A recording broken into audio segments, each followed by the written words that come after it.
Market carbon trading पे उन्होंने काफी बात रखी, तो वही मैं कुछ सुझाव आपके द्वारा सरकार को देना चाहूंगा।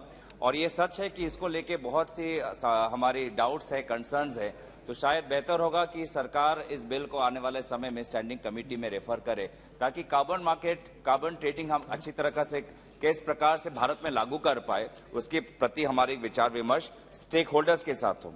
तो सबसे पहले मेरी सरकार से ये गुजारिश रहेगी कि जब वो ये एमिशंस ट्रेडिंग की बात करते हैं, तो सरकार लेजिस्लेशन के द्वारा एमिशंस पर एक कैप बनाए, एक हार्ड कैप इंट्रोड्यूस करे, तो ताकि हाई एमिशन जो एंटिटीज है उनको पता चल जाए कि कौन से कैप तक वो एमिट कर सकते हैं और किसके बाद वो कार्बन ट्रेडिंग कर सकते हैं।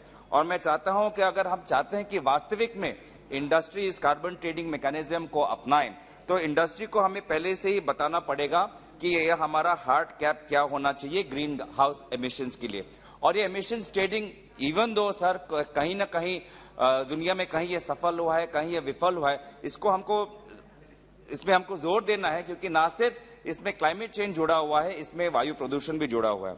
दूसरी बात यह है कि जो कंपनीज जो वास्तविक में कार्बन ट्रेडिंग अच्छी तरीके से कर सकते हैं, तो उनको हमें इंसेंटिव देना चाहिए। और जो लोग नहीं कर पा रहे, जो कंपनीज नहीं कर पा रहे, इसमें वो चोरी कर रहे हैं, तो उनके लिए भी आप स्ट्रिक्ट पेनल्टी आप लाइए इस लेजिस्लेशन में, जो आज वर्तमान इस लेजिस्लेशन में नहीं है।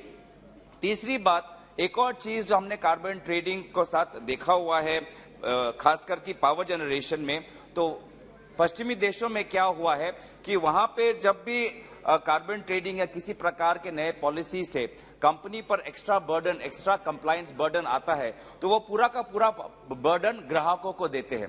तो ऐसा बहुत हुआ है कि companies they want the power sector transverse the burden of these emissions trading to the consumer। और कहीं ना कहीं इसलिए हमें डर उस सुबह के इलेक्ट्रिसिटी बिल के साथ भी है कि अगर आप पूरा प्राइवेटाइज करेंगे, तो हम अपने गरीब को आने वाले समय में अगर कोई निजी कंपनी बहुत ज्यादा टैरिफ बढ़ा दे, तो हम गरीब और किसानों को कैसे बचा के रखेंगे। चौथा जो हमारा ये सुझाव सरकार की तरफ से ये है कि आपको रेवेन्यू मिल सकता है एमिशंस ट्रेडिंग के साथ, आपको बहुत अच्छा रेवेन्यू आपको मिलने का ये है। लेकिन इस रेवेन्यू को लेकर आप कहां जाएंगे? इस रेवेन्यू को लेकर सिर्फ आप अपने स्टेट फिस्कल या जो आपका फिस्कल हेल्थ है उसको ठीक कर सकते हैं, लेकिन वास्तविक में आज आप जो सबसे ज्यादा गरीब है, कृषक है, उनको मदद कर सकते हैं। उनको जो एनर्जी कॉस्ट आज दुनिया में बढ़ गया है, आज सबके अगर आप गांव में जाएं, क्षेत्र में जाएं, तो सब बोल रहे हैं कि आज इलेक्ट्रिसिटी बिल बढ़ रहा है, आज पैसे देना है। तो इसीलिए जो भी आपको रेवेन्यू मिले, उससे जाके गांव में, छोटे छोटे कस्बों में, छहरों में लोगों को उसको सहायता मिले, वो आप देखिए। और तीसरी जो हमारी जो चीजें हैं, हाँ, 5, 6 और 7 तीन और बस बोलनी है, तो वो वहां से 3 आ गया। तीन जो आखिरी के जो 3 पॉइंट है कि सबसे पहले ये तो आपने रिडक्शन पावर जनरेशन की बात कर दी कि ये हमारी पावर रिन्यूएबल्स आएंगे, ये विंड्स आएंगे, ये सोलर्स आएंगे, पर हाइड्रो पावर्स आएंगे। लेकिन ग्रिड का क्या होगा?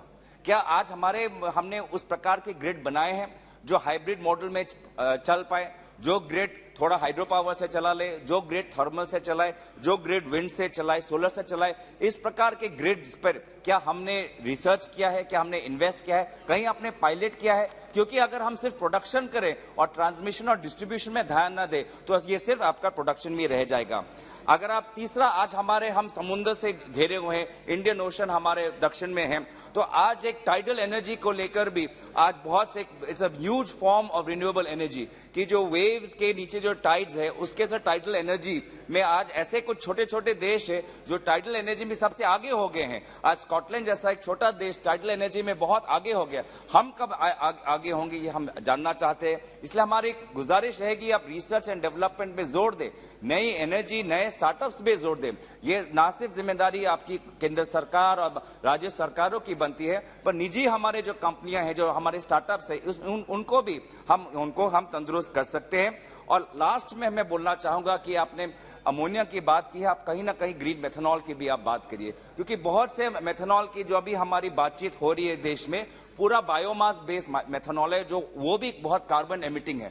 जो बायोमास बेस्ड मेथनॉल की हम जनरेशन की बात कर रहे हैं, वो भी बहुत हाई एमिटिंग है।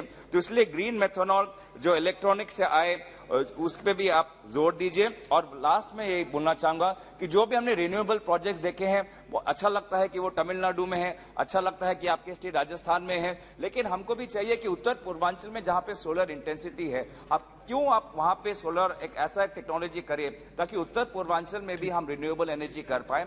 हाइड्रो पावर के साथ हमने किया है, लेकिन हाइड्रो पावर हमेशा हमारे एनवायरमेंट और बायोडाइवर्सिटी के साथ हम बहुत कंसर्न है। तो मैं चाहूंगा कि रिन्यूएबल एनर्जी और मेथनॉल बायोमास पे आप लोग अच्छी तरीके से रिसर्च करके उत्तर पूर्वांचल में भी ग्रीन इंडिया में भाग लेने का एक मौका हमें दें। धन्यवाद।